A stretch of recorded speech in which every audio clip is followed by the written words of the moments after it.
राजा जनक अष्टावक्र जी से प्रश्न पूछते हैं, हे भगवान, जब सारा जगत रज्जु में सर्प की तरह कल्पित है और मिथ्या है, तब फिर बंध और मोक्ष पुरुष को कैसे हो सकते हैं? अष्टावक्र जी कहते हैं, मुक्ताभिमानी मुक्तो ही बद्धा बद्धा भी मान्यपि किवदंतीय सत्येयम या मति सा गतिर्भवेत्। हे जनक, बंध का कारण अभिमान है। जैसे ब्राह्मणो अहम, क्षत्रियो अहम, वैश्यो अहम, शूद्रो अहम, अर्थात मैं ब्राह्मण हूँ, मैं क्षत्रिय हूँ, मैं वैश्य हूँ, मैं शूद्र हूँ। जैसा जैसा जिसको अभिमान होता है, वैसे वैसे वह कर्मों को करके उनके फलों का भोग करता है और एक जन्म से दूसरे जन्म को प्राप्त होता है, और वही बंधायमान कहा जाता है। और जिसको ऐसा अनुभव है, ना हम ब्राह्मण न क्षत्रिय, अर्थात न मैं ब्राह्मण हूँ, न क्षत्रिय हूँ, न वैश्य हूँ, न शूद्र हूँ, किंतु शूद्रो अहम, निरंजनो अहम, निरंकारो अहम, निर्विकल्पो अहम, अर्थात मैं शुद्ध हूँ, माया मल से रहित हूँ, आकार से भी रहित हूँ, विकल्प से भी रहित हूँ और नित्य मुक्त हूँ। बंध और मोक्ष ये सब मन के धर्म है। मुझ में ये सब तीनों काल में नहीं है, किंतु मैं सबका साक्षी हूँ। ऐसे अभिमान वाला पुरुष नित्य मुक्त है।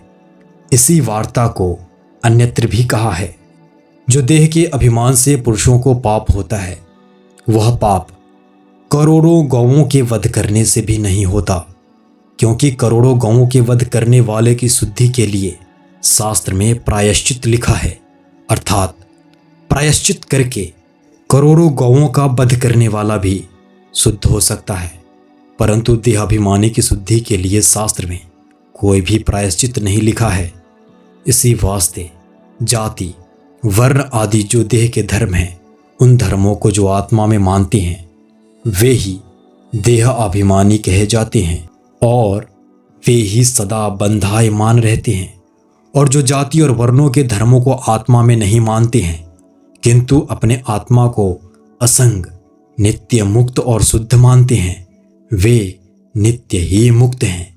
क्योंकि हे राजन, शास्त्रों में दो दृष्टि कही गई है, एक तो शास्त्र दृष्टि, दूसरी लौकिक दृष्टि।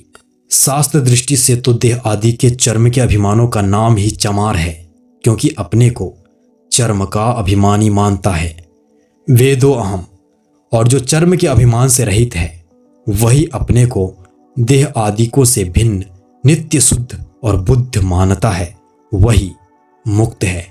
एवं लोग भी कहते हैं, जैसी जिसकी मति अर्थात बुद्धि अंतकाल में होती है, वैसी ही उसकी गति होती है, अर्थात जैसा जिसका निश्चय होता है, वैसा ही उसको फल प्राप्त होता है।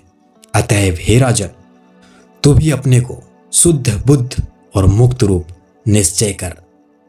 जनक जी कहते हैं कि हे भगवान, जीवात्मा को जो बंधन और मोक्ष है, वे दोनों वास्तव में हैं या अवास्तविक हैं। यदि बंध वास्तव में हो, तब तो उसकी निवृत्ति कदापि नहीं होनी चाहिए। यदि मोक्ष ही वास्तविक हो, तो जीव को बंध कदापि न होना चाहिए। इस शंका के उत्तर को अष्टावक्र जी आगे कहते हैं।